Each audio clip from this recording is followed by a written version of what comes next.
안녕하세요. 토요미스테리 디바제시카입니다. 재밌게 시청하고 계신다면 구독도 잊지 말아주세요. 일본 오사카에 살고 있는 25살의 여성 A씨는 1998년부터 우울증과 대인기피증을 앓게 되면서 병원에 입원과 퇴원을 반복했죠. 하지만 그녀 마음의 병은 쉽게 치유되지가 않았습니다. 그리고 집에 틀어박혀서 캄캄한 방 안에서 컴퓨터만 하면서 살아가고 있던 도중 그녀는 아주 흥미로운 사이트 하나를 알게 됩니다. 그곳은 바로 절대 알지 말았어야 할 자살 사이트였습니다. 그녀는 혼자서만 괴로워했던 이 삶의 결정에 함께할 동료가 있으면 좋겠다고 생각한 것 같습니다. 그리고 이 사이트에서 활동을 하던 2004년 12월 마침내 한 남성을 알게 돼요. 약 20회가량 메일을 두 사람 사이에 주고받았고 결국 두 사람은 연탄을 이용해서 동반 자살하기로 결심하게 되죠. 그리고 2005년 2월 19일입니다. 두 사람은 만나는 것을 결심하게 돼요. 남성이 렌터카를 대여했고요. 자살에 필요한 테이프나 연탄 같은 도구를 준비해서 약속 장소에 도착했고 이후 A씨가 합류합니다. 두 사람이 동반 자살을 약속한 그 인적이 드문 산의 주차장으로 같이 향하게 됐어요. 그리고 혹시 모를 일에 대비하기 위해서 함께 주고받은 문자와 연락처 같은 흔적들은 싸그리 지워놓고 두 사람은 마지막 마음의 준비를 했죠. 이 둘은 어떻게 되었을까요? A씨가 일을 저지르려고 했을 때 갑자기 남성이 돌변했습니다. A씨를 제압하더니 손발을 묶었고요. 휘발유 냄새가 강하게 나는 거즈로 그녀의 입을 막았어요. 신나였습니다. A씨는 강하게 저항했지만 소용이 없었고요. 결국 정신을 잃게 돼요. 그런데 이게 끝이 아니었어요. 남성은 계속해서 이 거즈를 이용하면서 직접 손으로 A씨의 입과 코를 막으면서 그녀를 여러 번 실신시킵니다. 그러니까 다시 정신이 일어나면 실신시키고 하는 거죠. 사실 정말 소름 끼치는 건 이 남성이 A씨를 살해하기를 원한다기보단 그냥 가지고 노는 것 같았어요. 계속해서 질식은 시키지만 절대 죽을 정도로는 하지 않았던 거죠. 그렇게 오랫동안 A씨가 괴로워하는 모습을 보던 남성은 결국 그녀를 살해했고 강변에 시신을 유기합니다. 이게 이 남성의 첫 번째 살인이었어요. 그는 처음부터 자살할 생각은 조금도 없었습니다. 이 끔찍한 살인마는 당시 36살이었던 남성 마에우에 히로시입니다. 그는 1968년 오사카에서 경찰관 아버지의 장남으로 태어났어요. 근데 이웃들의 이야기를 들어보니까 마에우에는 온순하고 또 눈에 잘 띄지 않는 성격으로 그냥 지극히 평범한 사람이었다고 해요. 하지만 전직 경찰관이었던 아버지의 엄격한 교육 때문이었을까요? 자라면서 좀 위축되는 모습을 보였는데 그러면서 조금씩 삐뚤어지기 시작합니다. 중학생이 된 마에우에는 추리소설에 빠져 있었어요. 그리고 어느 날 그 소설을 읽던 도중 한 사파에서 눈을 뗄 수가 없었는데요. 그 장면은 아이의 입이 강제로 틀어막아진 장면이었습니다. 한참 그 그림을 보던 마에우에는 자신도 모르게 성욕이 끌어올랐고요. 급기야 그 그림을 보면서 자위행위까지 하게 됩니다. 그런데 더 큰 문제는 그런 판타지가 그를 끔찍한 범죄로 몰아넣게 되었다는 것이에요.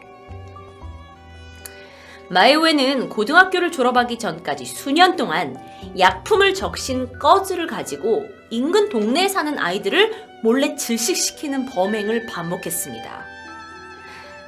사실 마에우에가요, 이 질식에 대한 집착뿐만 아니라 여러분 혹시 스쿨삭스라고 불리는 이거 아시나요? 그 예전에도 우리나라에 유행했던 적이 있고 일본에서는 많은 중고등학생들이 이렇게 입고 다녔었는데요. 이 흰 양말에 비정상적인 집착을 보였다고 합니다. 그가 중학생일 당시에 유행했던 이제 루즈삭스를 신은 교생 선생님을 보고 처음 흥분감을 느끼기 시작합니다. 그리고 그 이후 집착을 멈출 수 없었던 거죠.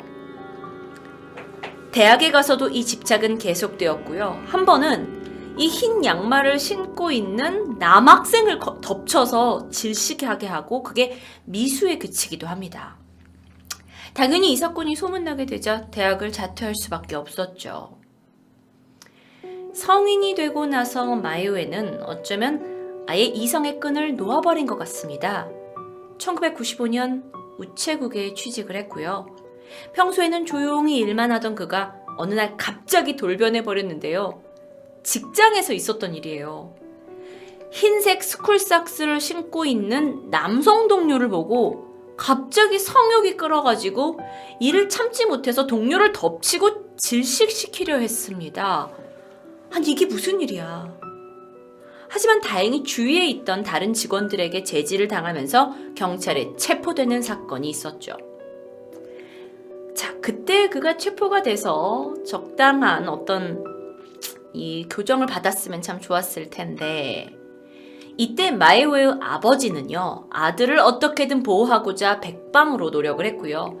거의 평생 모았던 돈 1,000만 엔, 1억에 해당하는 엄청난 합의금을 지불하고 겨우 그를 기소유예로 처리할 수가 있었습니다. 하지만 직장도 잃고 집안에 고립된 채 폐인처럼 살던 마이웨는 2001년부터 홈페이지를 개설했고 자전적 소설을 쓰기 시작합니다. 그 내용은요, 주인공이 누군가를 질식시키는 내용으로 이제 블로그에 연재를 하기 시작했는데 그러면서 그는 자신을 질식왕이라고 블로그에서 칭하기도 했다고 해요. 이때부터 쓰던 그의 소설은 훗날 범행의 계획이 되었고 기록이 되었습니다. 2001년부터 본격적으로 거리를 돌면서 범행 대상을 물색했고 실제로 행동하기에 이릅니다. 지나가는 여성 2명을 약품을 적신 수건으로 질식시키고 달아나다 붙잡혔어요. 근데 징역 1년 그리고 집행유예 3년의 판결을 받습니다. 그럼 멈출만도 하잖아요. 근데 멈추지 않았어요. 다음해 4월에도 똑같은 범행을 저지르게 되는데 약품 적신 수건으로 남자 중학생의 입을 막으려고 했고요. 이로 인한 폭행 상해죄로 징역 10개월의 실형 판결을 받습니다. 그렇다면 2003년 세상에 나온 그는 달라졌을까요? 아닙니다. 그는 좀 더 구체적인 방법으로 범행을 준비하기 시작합니다. 기존에 길 가던 사람을 납치하는 것보다 좀 더 은밀한 곳에서 자신의 어긋난 판타지를 충족시킬 수 있는 방법을 찾았죠. 그리고 그가 바로 찾은 게 자살 사이트입니다. 그곳에는 죽고 싶어하는 사람들이 잔뜩 있었어요. 그들을 으슥한 곳으로 불러서 조용히 처리할 수 있었던 거죠. 그는 2004년 첫 번째 피해자를 유인했고 2005년에 범행을 실행합니다. A씨를 만나기 전 미리 살해에 필요한 약품과 도구를 준비했고 의심 없이 그녀가 자신의 차에 타게 되자 아무도 모르는 자살 스팟이 있다면서 그녀를 데리고 갔습니다. 그리고 흔적이 남지 말아야 한다라는 이유로 문자나 통화 내역 같은 거 다 미리 지우게 했죠. 모든 것이 정리가 되자 조심하고 조용해 보였던 마이웨가 돌변했고 여성을 제압해가지고 자신의 판타지를 채우고는 살인에 시신 유기까지 서슴지 않았던 겁니다. 하지만 이게 다는 아니었어요. 그는 바로 다음 날 다시 범행 장소에 갔고요. 유기 장소까지 다 돌아보면서 가지고 온 카메라로 시신을 촬영합니다. 자신의 범행을 기념하려고 했던 것이었을까요? 촬영을 한 후에도 한참이나 그곳에 머물다 갔었다고 해요. 그렇게 3달이 지났습니다. 그는 또 다른 희생양을 찾았어요. 두 번째 피해자는 당시 14살이었던 중학생 B군이었습니다. 그는 2005년 5월 친구에게 자살 사이트에서 만난 오사카 남성을 만나러 간다라는 문자를 남겨두고 행방이 묘연해졌습니다. 그 오사카 남성은 불행히도 마에우에였죠. 오사카에 위치한 타나베역에서 만난 그들은 마에우의 차량에 옮겨 탔고 이후에는 A씨와 똑같은 방법으로 B군을 고문하고 살해합니다. 신원이 발각되지 않게 옷을 벗겨서 시신을 유기했고요. 게다가 아주 대범하게도 미리 녹음해둔 B군의 목소리를 이용해서 그의 아버지에게 전화를 걸어서 몸값을 요구하기도 합니다. 그런데 아버지가 쉽게 돈을 주지 않자 화가 났고 내가 아이를 살해했다라고 고백하기도 합니다. 하지만 그의 끔찍한 범행은 여기서 그치지 않았습니다. 한 달이 지난 2005년 6월 10일 대학교 3학년이었던 21살의 남성 C씨 또한 자살 사이트에서 마에우에를 만납니다. 그리고 마에우에는 함께 자살하자면서 그를 불러냈죠. 예상대로 이 C씨 또한 다른 피해자들과 동일한 방식으로 고문당하고 살해당했습니다. 그의 가족들은 집을 나가고 나서 열흘 이상 연락이 되지 않자 실종 신고를 하고 백방 찾아다녔지만 행방을 알 수가 없었어요. 결국 사건이 발생하고 나서 2개월 후인 2005년 8월에 숲에서 그의 시신이 발견되었고 그렇게 가족에게 돌아올 수 있었습니다. 이쯤 되면 궁금해집니다. 아니 그동안 일본 수사기관은 도대체 뭘 했을까? 2005년 2월 달에 이 첫 번째 피해자 A씨가 사망한 지 며칠 만에 시신으로 발견되었고 사실 그때부터 이미 수사는 시작이 되었습니다. 그런데 이후에도 마에우에는 계속해서 범행을 저질렀죠.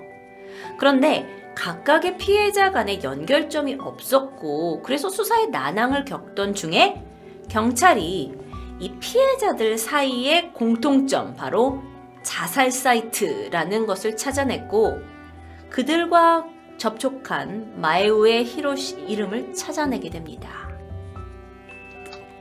그리고 나서 2005년 8월 5일 살인 및 사체유기 혐의로 그가 체포됐어요. 실제 그의 모습인데요. 체포가 된 후에도요. 계속해서 범행을 부인합니다. 그래서 어떻게 하면 경찰이 그의 자백을 받아낼까 하다가 그가 자신의 그 블로그 사이트에다가 썼다가 지운 소설을 복원했어요. 거기에 이제 범행의 기록들이 막 있었던 거죠. 그러면서 그를 추궁하게 됐고 이에 혐의를 인정하고 범행을 자백하게 되었다고 하는데요. 그가 경찰 조사에서 남긴 말은 정말 끔찍했습니다. 나는 자살할 생각이 없었으며 남자든 여자든 상관없이 입을 막았을 때 그 괴로워하는 모습을 보면 흥분을 느낀다. 난 그저 그들의 고통스러워하는 얼굴을 보고 싶었다. 경찰이 그의 집을 수사했습니다. 그랬더니 집에는 글쎄 여성의 입과 코를 압박해서 질식시키는 영상이 있는 이제 음란 비디오가 잔뜩 발견됐고요. 게다가 컴퓨터에는 피해자들이 괴로워하는 그런 모습들이 담긴 영상과 음성이 저장되어 있었다고 해요. 그러니까 자기가 그 현장에서 직접 그걸 한 거죠. 결국 2007년 2월 경찰은요 마에우에 히로시에게 사형을 구형했고 3월 28일 오사카 지방법원은 검찰의 구형 그대로 사형 판결을 가지고 갑니다. 그리고 그는 2년 뒤인 2009년 7월 사형이 집행됐어요. 당시 이 사건은 일본에 큰 센세이션을 일으켰는데요. 도대체 어떤 생각을 하고 있기에 이런 범죄를 저지른 거냐라고 말이 많았는데 그를 정신감정했던 하세가와 교수는 그가 자신을 분석해서 사회에 도움을 준 데 써달라고 말했다면서 앞으로 이런 범죄를 막기를 원하는 것 같아 보였다고 전했어요. 이건 의외의 행동이었는데요. 마요우에 히로시가 어렸을 적에 전직 경찰관이었던 아버지로부터 체포 무술에서 파생된 질식에 의한 학대를 받았다고 알려져 있어요.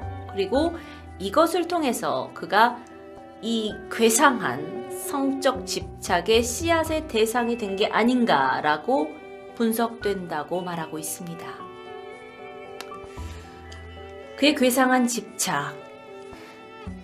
토요미스테리 디바제시카였습니다.